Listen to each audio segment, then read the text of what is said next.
जी प्यार से कहना धन निरंकार जी, प्रेम निभानोस धन निरंकार जी। फिर खुद ही अब वो चुनाव की घड़ी है जहाँ हर पल जीवन जीते जीते वो होगी कि क्या हमने ऐसा इंसान बनना है जो अपने लिए तो एक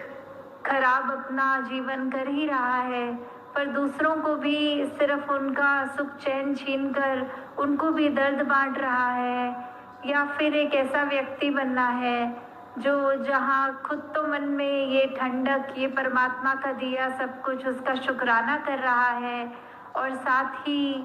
ये दूसरे के मन में भी जब जब भी कभी किसी से भी संपर्क होए तो उन पे क्या प्रभाव आ रहा है हमसे मिलने के बाद, क्या वो सचमुच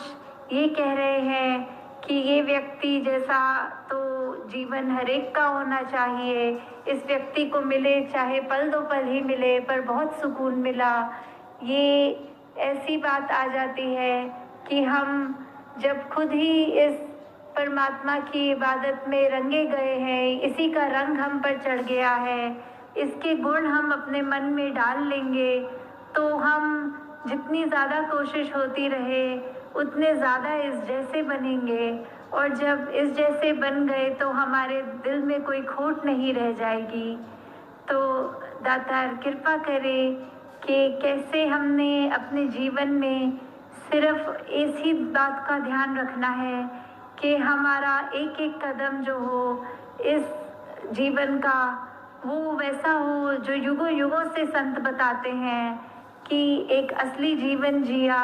उसको नहीं कहते कि सिर्फ सांसें लेनी है और अपने जो जो भी कार्य हैं उनको करना है। इस दुनिया में आए हैं तो वो जिम्मेवारी तो है,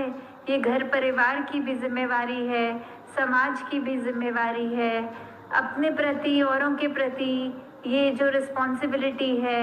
उसको जहाँ हमने इस भौतिक जीवन की तरह जीना ज़रूर है, अपनी एक जिम्मेवारियों से पीछा नहीं छुड़ाना है,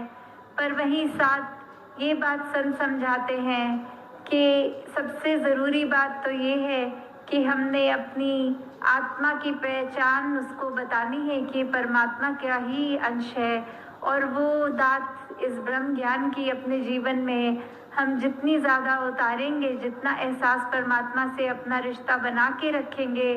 उतना ही ये जीवन जीना हमारे लिए एक एक पल में आसान सहज हो जाएगा,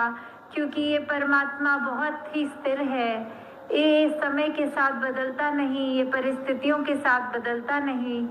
ये हमेशा एक जैसा रहता है। तो हम अपने मन को जब इसमें टिका लेंगे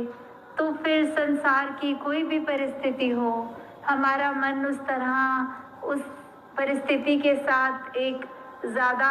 इधर उधर कोई उथल पुथल नहीं होगी मन में, फिर हम एक सहज जीवन की ओर अपने आप को बढ़ा लेंगे जहाँ ये खुशी और दुख से ऊपर उभर के वो जो बात होती है आनंद की अवस्था, ये ब्लिस, कि कैसे हमें फिर एक वो बात कि हमारा जीवन खुद ऐसा बन जाए जैसे संतों का रहा है, हमारा जीवन सिर्फ और सिर्फ परोपकार के लिए, हमारा मन, हमारी सोच, हमारा व्यवहार, हमारे कर्म सब कुछ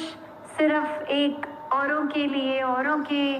जीवन को किस तरह हम खुशनुमा बना सकें, उसमें जब लग जाता है हम अपने आप को फिर एक अहंकार में चूर नहीं, अपने आप में वो दास भावना लाते हैं कि हम क्या किसी के लिए कुछ कर सकते हैं। ये तो दातार ने कृपा करी है कि हमसे कुछ अगर करवा भी रहा है तो ये हमारे हाथ नहीं, ये परमात्मा ने ज़रिया हमें बनाया है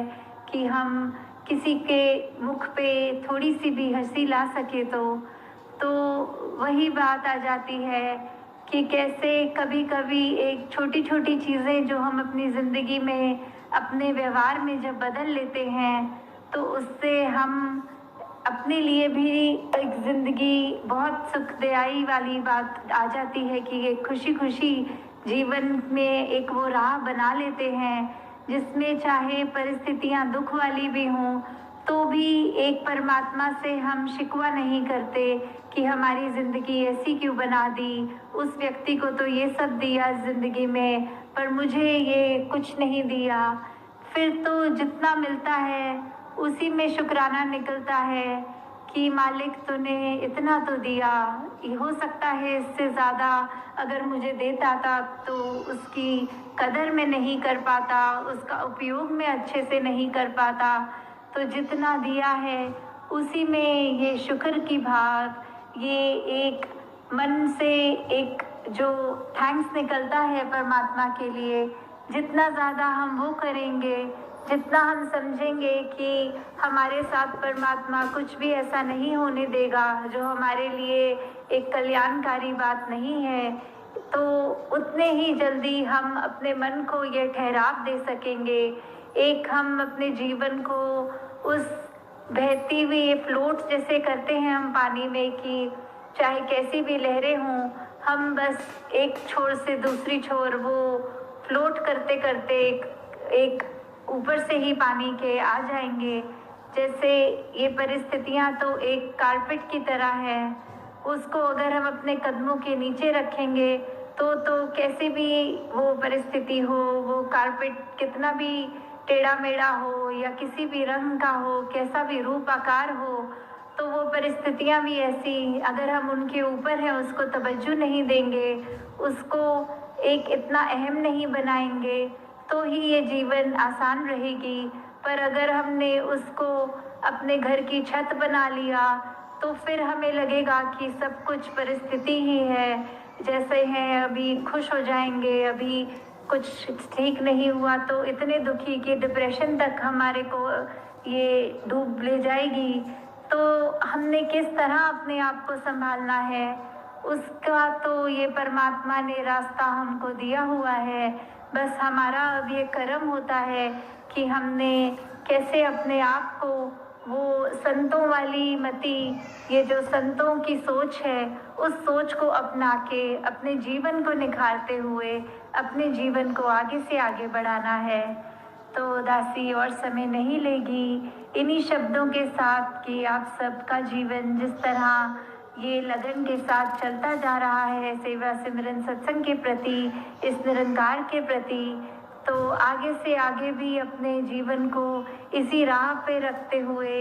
एक एक पल में इस परमात्मा का एहसास करते हुए ये जीवन को आगे चलाते जाएं। सत संगत जी, धन निरंकार जी। सात संगत जी, प्यार से कहना धन निरंकार जी। सात संगत जी, एक दासी छोटी सी कहानी आप जी के समक्ष रखने जा रही है।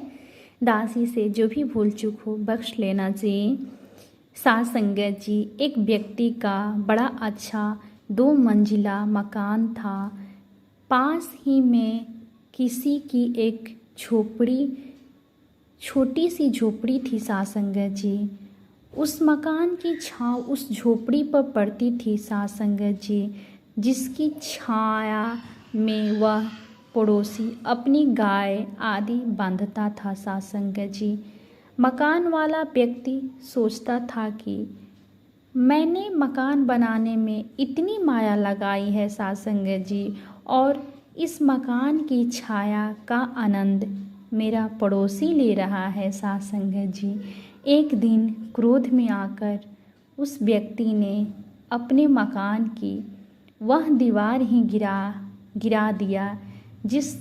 दीवार की छाया झोपड़ी पर पड़ती थी। सात संगत जी, जब दीवार गिरी तो छत का गिरना भी स्वाभाविक था। सात संगत जी, छत के साथ ही ऊपर बना मकान भी गिर गया। सात संगत जी, इस प्रकार उस व्यक्ति ने अपनी मूर्खता और क्रोध के कारण अपना ही कितना नुकसान कर लिया। सात संगत जी, यदि हम यह मान कर चलें कि पृथ्वी पर रहने वाले सभी मानव भाई भाई हैं और ईश्वर सभी का पिता हैं तो किसी को हानि पहुंचाने की भावना हमारे मन में कभी नहीं आएगी। सात संगत जी, प्यार से कहना धन निरंकार जी। सात संगत जी, दासी की कहानी अच्छी लगी हो तो लाइक करिएगा, सब्सक्राइब करिएगा। सात संगत जी, अपनी कृपा हम पर बनाए रखिएगा। सात संगत जी, प्यार से कहना धन निरंकार जी।